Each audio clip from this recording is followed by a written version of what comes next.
Hey there everyone, and welcome to the next video talking about all the monsters that came out in 2022. In this video we're going to be talking about Storm. You may notice this one is a lot shorter than the other videos. I think I've gone over an hour in the previous four, but in this one it's a lot shorter because there were so few Storm monsters. But yeah, so this goes from the 6th to the 7th anniversary. In this video we're going to talk about the Storm in general, then we're going to talk about the new monsters. Then we're going to talk about the highlights from this year and the general power level of those monsters. The links in the description to get to each of these sections. This video was the year of Union. So this year was the year of Union. We had some really cool Union stuff in here. I can't remember if in Storm we do though. There are so few monsters. Let's see how fast we can do this. So looking at Storm in general, it's the fastest element with average stats around there. It's kind of middle of the road in terms of aggression. I talked about this in the last video about how Shadow and Fire are the really aggressive elements, Holy and Earth are the really tanky elements, and then Storm and Water are the very controlling elements. For that reason, Storm and Water tend to do really well in PvP as link elements because control is basically king if you can pull it off. Otherwise, we've got loads of robots in Storm. Very big theme.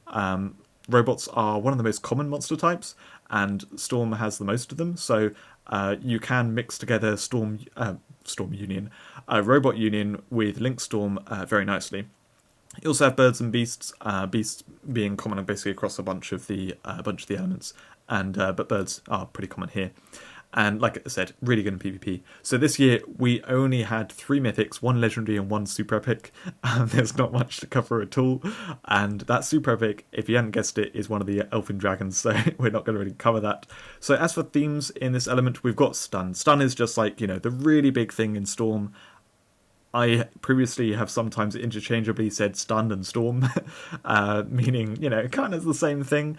There's so much stun in Storm. It really covers it well. You can do everything that you want with stun in this element, and Link Storm teams tend to have a bit of stun in them. That's just one of the strong things that this has to offer. We've got a lot of stun protection in the game now, some really strong stun protection monsters, so you can't just jam loads of stun into your team and win that way, but it's something that you can very easily kind of slip into your team when you've got, you know, a bunch of these strong monsters. There's also a bunch of stun immunity in Storm, which tends to work well in PvP as well, for the reason that Storm... I did it there. I said Storm and I meant stun. Stun is powerful in PvP, so having a bunch of stun immunes is obviously very useful. The next theme is the Sleep Immune theme. So this is something that isn't like a... it was brought into the game in the last couple of years, really. In the old days, they had to be far more careful because they didn't have Sleep Immune Insomnia, and now they've got so many counters to sleep that one-on-one is a lot safer, so they can put Sleep Immune monsters in which can be used with one-on-one because it's not going to be as overpowered as it was in the past.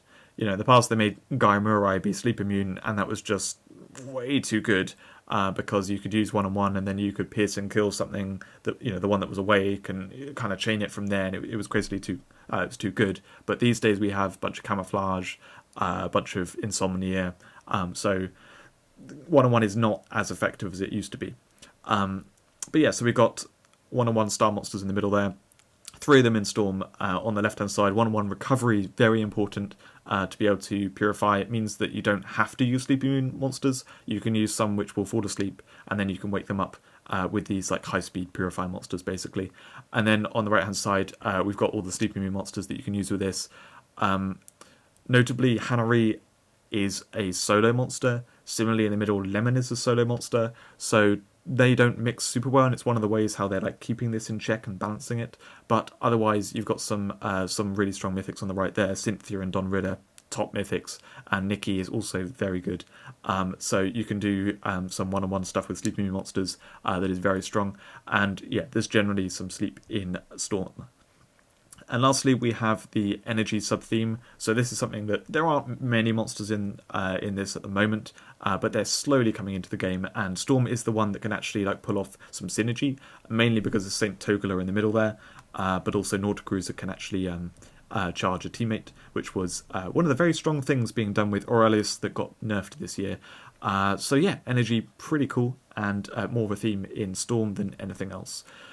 So now we can move into the monsters, and we can quickly go through some of these. So the Elfin Dragon, this I talked about in the Fire video. I'm not going to talk about it here. It has to be used with the other Elfin Dragons, so go watch the Fire video if you want to see that.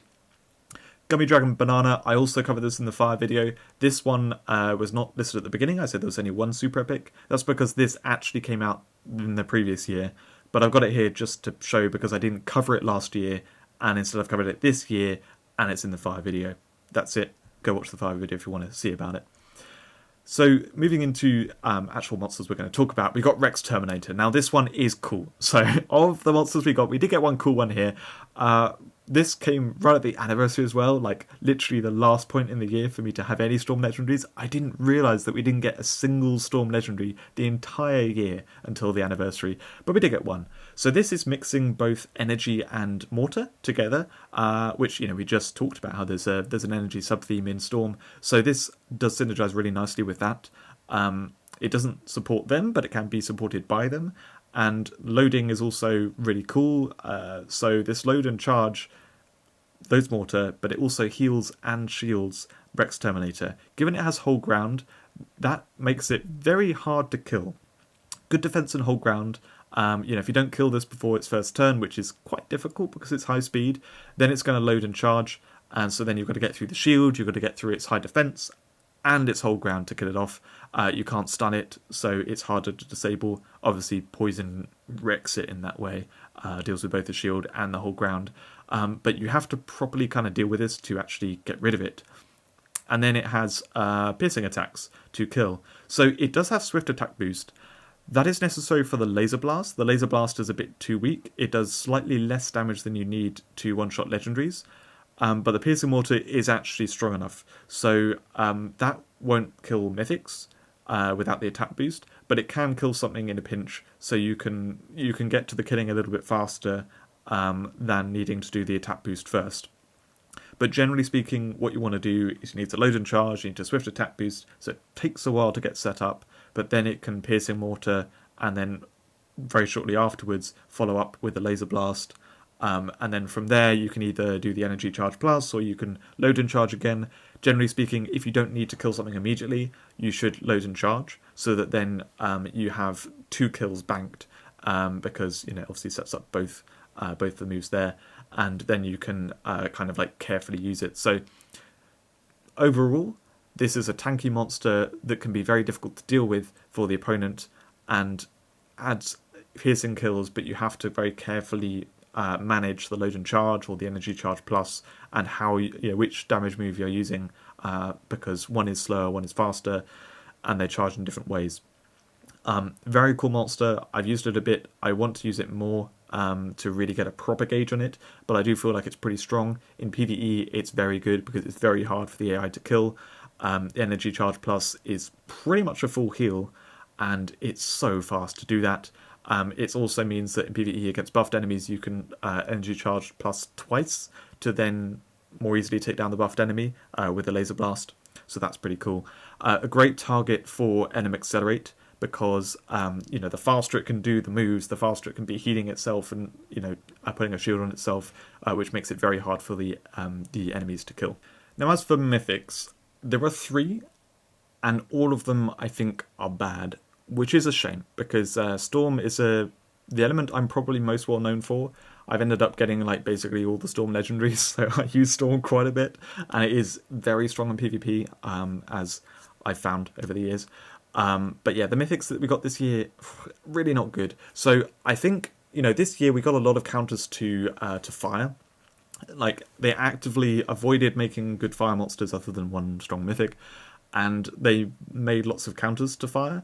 I think they may have also held back on Storm purposefully, because Storm was also very good. It was not as played quite as much, but I felt like it was the strongest link element, and I do think that Storm has a lot of strong monsters, so I'm not surprised that they held back on it as well. But in the other elements, we got some really, crazy and strong stuff.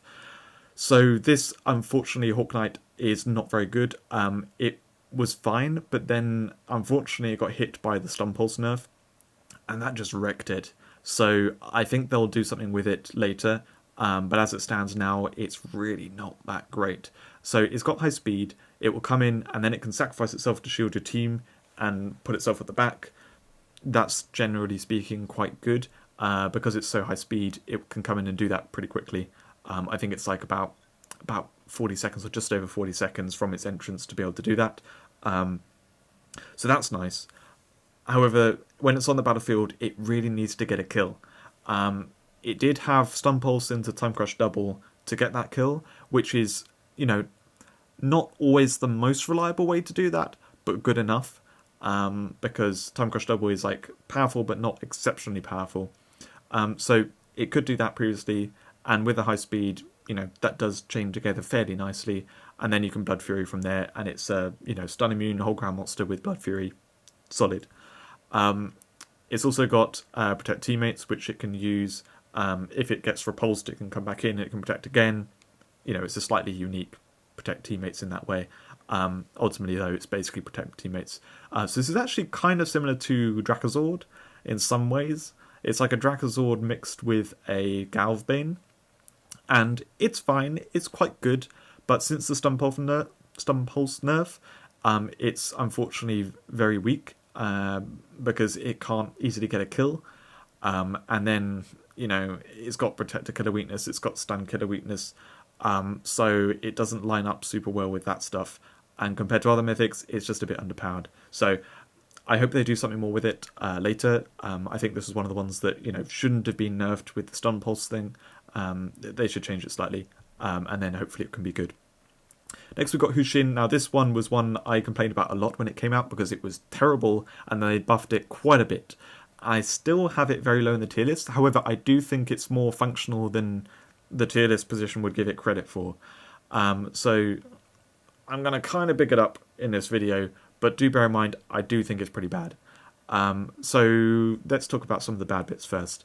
Apex Predator. It gets a stats buff if you and the enemy have no mythics on the battlefield. That is just like so pointless. I'm sorry, but if you awaken this mythic, you probably have other awakened mythics that you want to use. Also, you can't control what the enemy team has. So the fact is that if you have awakened mythics and you're playing in PvP or whatever it is, you're at the level where you're facing other people with awakened mythics. And it even counts second form mythics as well. So there are those around as well. So that stats boost just basically doesn't happen. That's just a pointless passive. Then also Pounce requires the exact same number of monsters on both sides of the battlefield. Obviously it's very good if you can use it, 50-second piercing kill, but you can't use it most of the time. And when you do use it, well then you've killed one of their monsters, so then you don't have the same number, so you can't basically use it repeatedly. So it's a single use, kind of like kill one monster if you happen to line it up. And so what do you actually manage to do with this monster? Well, basically you've got to kind of hope that the situational moves line up, because both Cunning's killing a teammate, Timely Revival revives the last thing that died. Both of them are pretty situational. Cunning is the more situational one. And so if you have more monsters than the enemy team, Hushin is pretty useless. You've got to either kill your teammates or just waste time using Bloodthirst, which is not good. Really not good. If you have fewer monsters than the enemy team, then you can revive things repeatedly. Timely Revival used to be, I think, 100 seconds. Maybe it was 70. But basically that was really bad. At 50 seconds, I will say this is the one probably good thing about Hushin, is that if you are losing and you have Hushin on the battlefield, she can use Timely Revival probably over and over and over. And that is really good for just slowing down the enemy team, killing through your team. If you have anything with entrances or Avengers and stuff, it's a nightmare for the enemy team to deal with. So actually, if you're losing and Hushin's on the battlefield, she can do some good stuff. That is where I found it actually feels alright. So when I've played against it, it's sometimes been really annoying. But the reason why I've got into a winning position when I've been playing against someone who's using Hushin is because Hushin does not help the battle. So, I've taken control and I'm winning because they're using Hushin, basically. And then Hushin's annoying to deal with. So then you just kill Hushin if you're in that position. So yeah, she's really not good in that way. Putting situational moves on a monster that you can only then use in situational positions is just really, really awkward design. And obviously, though, if you can get a kill, or get a couple of kills, you can Bloodthirst, and then she's a mark protection monster with Bloodthirst that can also revive teammates. Yeah, okay, fine, I'll give you that, it's good. But you have to get to that point, and that's really not reliable. Having instant true hit is very nice, though. That's an amazing move. It's just that, it's situational. It won't always come up. When it comes up, great. When it doesn't, you've got quite a bad monster here. So it's really awkward. I don't know really what they were thinking with the design of it. They could have done something far better. That whole concept of you can only use moves when you have more monsters than the opponent or fewer monsters than the opponent, okay, but you need to make those moves be something stronger, not situational moves. They have to be good moves that are more general purpose, general use moves. Timely Revival I can get behind, actually. Now it's 50 seconds, I can get behind that. But culling is not the move that you want to be using when you're winning a battle. So yeah, anyway, that's Hushin. Let's move on to the third and final monster of this video, which is Majory. And this, without a doubt in my mind, is the worst mythic in the game. So this has, when I saw it, I was like, I can tell when they tested this monster that they thought it was bad. Because they've given it max defense and camouflage. If you get something full defense and camouflage, that means it's really, really difficult to kill. They're only going to do that to a monster if they know it's not a problem. If something's a problem monster and it needs to be killed, otherwise it will take over a game and be really powerful, they are not going to make it really difficult to kill, unless it's Carmilla and they just messed up. But most of the time, designing and testing a monster, if they found it was really oppressive, they'd be like, okay, we got to reduce the defense on this, or it can't have camouflage, let's give it stealthy entrance instead. But it's just, they gave it full defense and camouflage. So I was like, okay, this must be bad. This is one of those gimmicky monsters where they've given it a passive that is very unique and potentially broken, so they've gone extremely safe with the moveset. So it's gone sort of extremes in the other ways. So Clairvoyance is the passive. You can see the next few monsters in the enemy team. That means you can set things up exactly as you'd like with the buff they gave it. So it has magical wind, so it can knock back enemies as well. It can even disrupt what's coming up. That can be extremely controlling and get very oppressive in certain setups. So in the long term, say this game is still around in 10 years and we've got so many new monsters and stuff, that kind of thing can make extremely powerful setups. So for that reason, they had to make the rest of the moveset be really bad. And then they're like, okay, well, this monster's really bad overall, so let's make it full defense and give it camouflage. So you can see what I mean. It's it sort of swings in other ways, but ultimately ends up with being the fact of the moves are just way too bad. So what's really bad about this is Sleep Roulette Plus. That is way too RNG based. Hitting your team, yeah, you can purify again, and it's not going to hit Majory, so she can purify your team. But ultimately, the drastic effect that it makes to your team is way too much. If it ever hits your team, you then basically have two of your monsters out of play, because Majory's just used Sleep Roulette and then needs to wait and use Purify, so she's basically not doing anything for 100 seconds. Plus, you've also put one of your teammates to sleep, so that's not doing anything. That has far more of an impact than you would necessarily think when you just look at this moveset. It really puts your team out of play if it ever hits your team. And that's obviously going to happen 50% of the time. I know numbers-wise people might think okay, I've got 3 teammates, they've got 4 enemies, it's a higher chance of hitting the enemies. However, the way these roulette moves work is it's a 50-50 whether it hits your team or the enemy team. And then after that calculation is made, then it's a random chance between the monsters on that side of the battlefield. So it is still a 50-50 chance that it's going to just really work against you. When it works for you and it sleeps an enemy, well, it's a random enemy. It's not actually the one that you necessarily want to put to sleep. And most of the time, I would say on the battlefield, there'll be 2 of the 4 enemies. You'd be like, okay, I'm happy if either one of those goes to sleep. Well, what's the chance of that happening? 1/4. Every time you use Sleep Roulette Plus, it's like 1/4 chance of actually properly benefiting you in the battle. Then take into account they may have Insomnia monsters, they may have Purify, and you then can't do anything with Major E. She's not going to help you, really. And even when you put an enemy to sleep, well then as soon as one's asleep, the chance of putting another one to sleep drops. So it goes from 1/2 to 3/8. If you have two enemies sleeping, there's no point trying. Like, it's a 1 in 4 chance of you actually sleeping something. And like I said, it's already like a 1 in 4 chance of you hitting something that you want to hit. So when one of them's sleeping, well, what's the chance you're going to hit the other one? It's a 1 in 8. It's like such low chance, such so RNG based. It just really does not work. And then the Dream Crush is the only way to deal damage, and that has to be on a sleeping enemy. So yeah, in theory, you can do Sleep Roulette Plus, you can then Dream Crush the thing you put to sleep, then you use Sleep Roulette Plus again. Like, if you get lucky, fine, you know, it might work out quite nicely. But it's just terrible most of the time. So this only really works in a team where you're using all Sleeping Immune monsters. And as we said at the beginning, there is a theme in Storm of having Sleeping Immune monsters. So yeah, maybe in the future, when there are enough Sleeping Immune monsters, you can use this in like a Link Storm team, and you just Sleep Roulette Plus, and if it hits your team, it doesn't matter. So it's only going to be positive for you using that move, but you're still facing the RNG, which, as I described, is not high enough. Not high enough chance of it actually impacting the battle in the way you want it to. And there's a lot of counters to sleep around now, so it just really does not do enough. So yeah, for that reason, this is the worst Mythic in the game. They've buffed it a bit, but it's still just horrendous. I think by design, it just does not work well. So yeah, that's that. So, what highlights do we have this year? We had one. Rex Terminator, really cool monster. I love the way how they mixed energy and mortar together. It's got the kind of modern design of being tanky as well. Piercing moves, great stuff for dealing with some of the tankier monsters that we have in the game.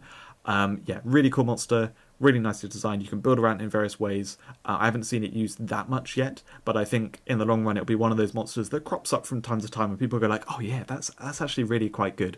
So yeah, really cool monster, love that one, but that is the only one that's important from this year. Looking at the tier list where they've gone in, you can see the Mythics there, little collection at the bottom of the barrel. Then we've got the one Legendary, and then nothing else. Like, there's just that's all we got this year really, was Rex Terminator. This was probably the element.